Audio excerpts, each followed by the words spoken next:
Across the world, there are mysterious ancient tracks which have been embedded in the stone. Pairs of winding tracks consisting of approximately 9-inch wide impressions, similar to those made by modern vehicles, can be found in regions including Malta, Turkey, Italy, and Wyoming in the northern United States, as well as in India and the Azores Islands in the Atlantic Ocean. Mainstream scholars have long been perplexed as to how these tracks were formed, questioning who had made them, what purpose they had served, and how they had been made. There are many theories as to how these trails, often referred to as cart ruts, have been created in stone. One theory proposes that the tracks were intentionally made as water irrigation ditches by ancient people. The most prominent issue with this theory, however, is that every single occurrence of the tracks occurs in parallel pairs. It would not be necessary, efficient, or logical to create thousands of sets of parallel waterways, and each and every one of the supposed waterways are accompanied by an identical match. This indicates instead that the tracks were made either by wheeled vehicles, some variety of travois, or a combination of both. Another popular theory regarding the ancient cart ruts claims that the tracks were made by oxen pulling plows as they walked back and forth over a long period of time. The issue with this theory is that if the ground had been plowed, it would have overturned the soil that the tracks from the oxen and the wheels were made in, leaving no trace of tracks. Moreover, the tracks run parallel with the ground, surrounding the mounds of rock, rather than curving up and down with the slope of the rock. This indicates that the tracks were not worn into the rocky mounds over time, but that they had been created when the mounds were still made of a softer material that the wheeled vehicles which had traversed through the area in the ancient past were able to pass directly through. This is the most evident with the tracks in Guernsey, Wyoming, in the northern United States. The mounds that the tracks run through in this area are particularly steep, while the tracks themselves are flat along the base ground level, instead of curving along with the shape of the stone mounds, which reveals that the vehicles had passed directly through the mounds, instead of riding on top of the mounds and slowly wearing away the stone, as the mainstream explanation suggests. While it would be possible for these tracks to have been worn into solid stone, as had been done by Roman chariots into decorative stone roads in Pompeii, there are clear signs that the tracks in Malta and elsewhere had been made before the ground was made of a solid rock. Many of the tracks in Malta and Turkey intersect each other. If the tracks had been worn into solid stone over time, they would not have been able to intersect in this way, because the carts would have had too much trouble passing through the ruts in the ground. However, there would be no difficulty traversing through the intersecting tracks if the ground was made of a soft material. One of the most prominent misconceptions about these ancient tracks regards the composition of the stone. The type of stone has been misidentified as limestone due to the appearance and composition of limestone being virtually indistinguishable from the type of stone that the tracks were made in, which is in fact a combination of soft volcanic ash, wood ash, and water that cured to form a concrete-like substance. This mixture is not often created in nature, hence geologists' failure to properly identify the material.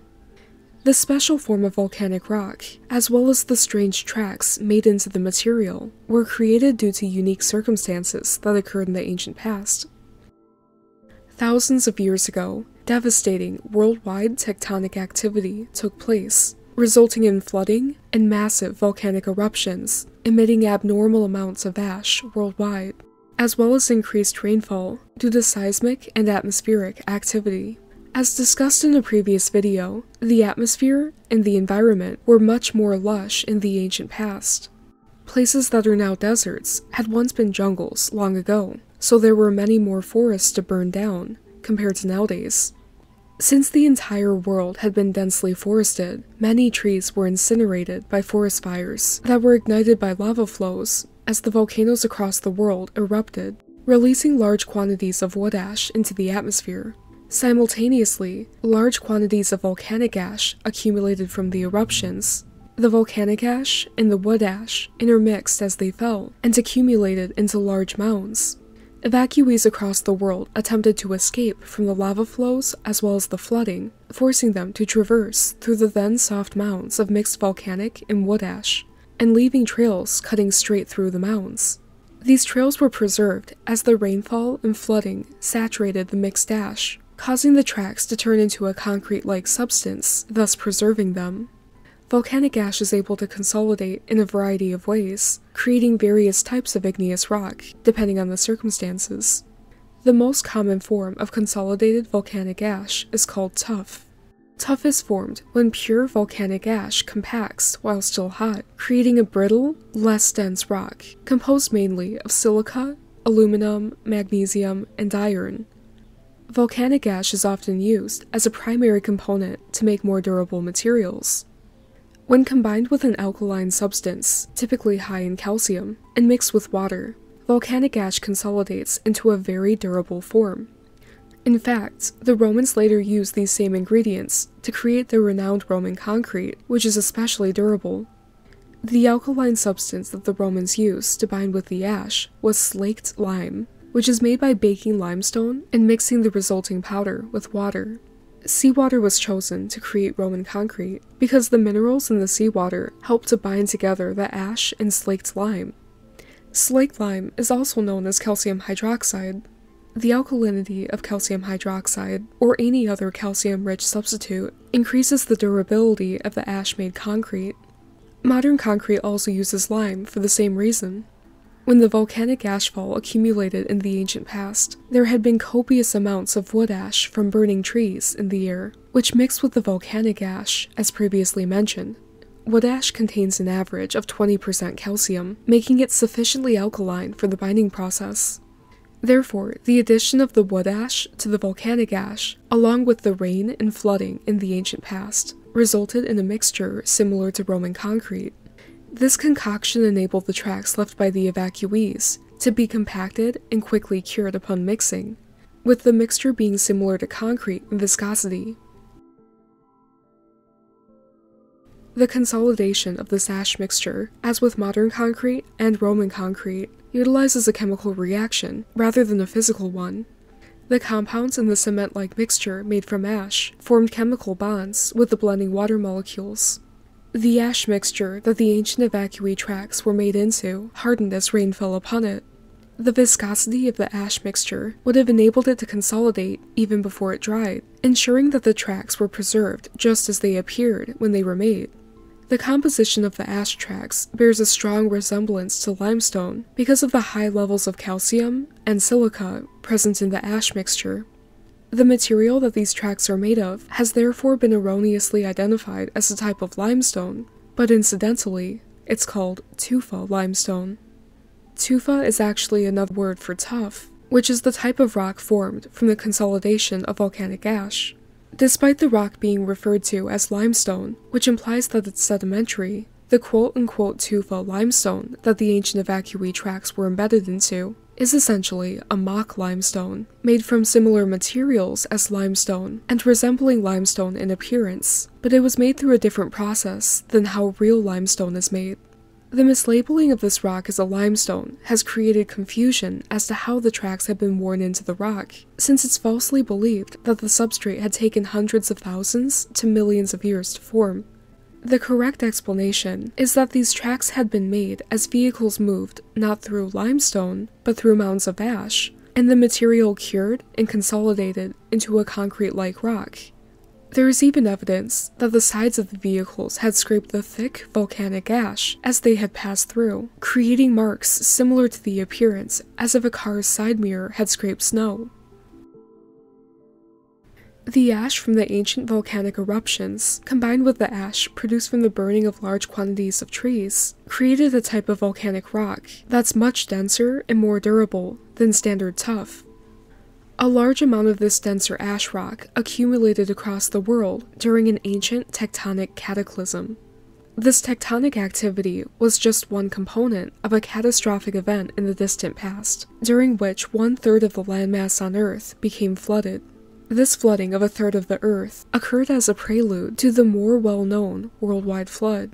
It was during this smaller flooding of 1/3 of the Earth that the Ruts were made into the lithified volcanic and wood ash.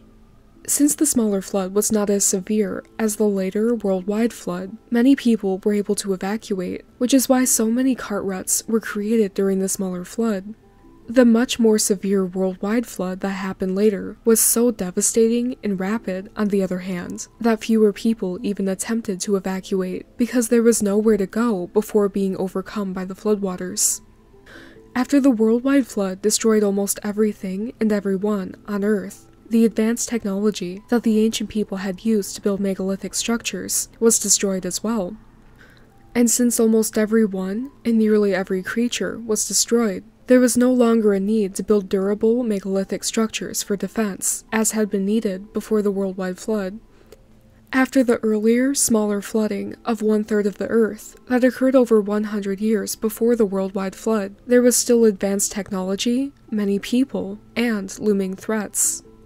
After the flooding of 1/3 of the Earth, the ancient people likely felt an even greater need to build shelters and other types of durable megalithic structures in attempts to protect themselves, which is why many ancient structures were built high above ground level to avoid potential flooding, with the builders not realizing that over 100 years later, the floodwaters would reach levels higher than had been believed possible. Once the ash mixture created by the smaller catastrophe turned into a concrete-like material, the survivors of the smaller flood were able to use the ash-made rock as a building material. Many ancient structures are made of this type of rock, including Ishi-no-Hoden in Japan and the Etruscan buildings in Italy. Other ancient structures were instead made of the less dense tuff that was also produced during the worldwide tectonic disaster. This is the material that the Derinkuyu and Kaymakli underground structures in Turkey were carved into, as well as the above-ground ancient structures in Turkey, which are called fairy chimneys. Areas where the volcanic ash piled up deeper contained a lower ratio of wood ash compared to the volcanic ash, and the depth to which the ash piled in some areas prevented water from seeping through much of the mixture. Therefore, this resulting rock was less durable or dense than the ash rock that the wagon tracks were made into. Before the well-documented worldwide flood in the ancient past, tectonic activity had caused 1/3 of the Earth to be flooded. The majority of the lithified ash tracks were created during the flooding of 1/3 of the Earth, well before the worldwide flood.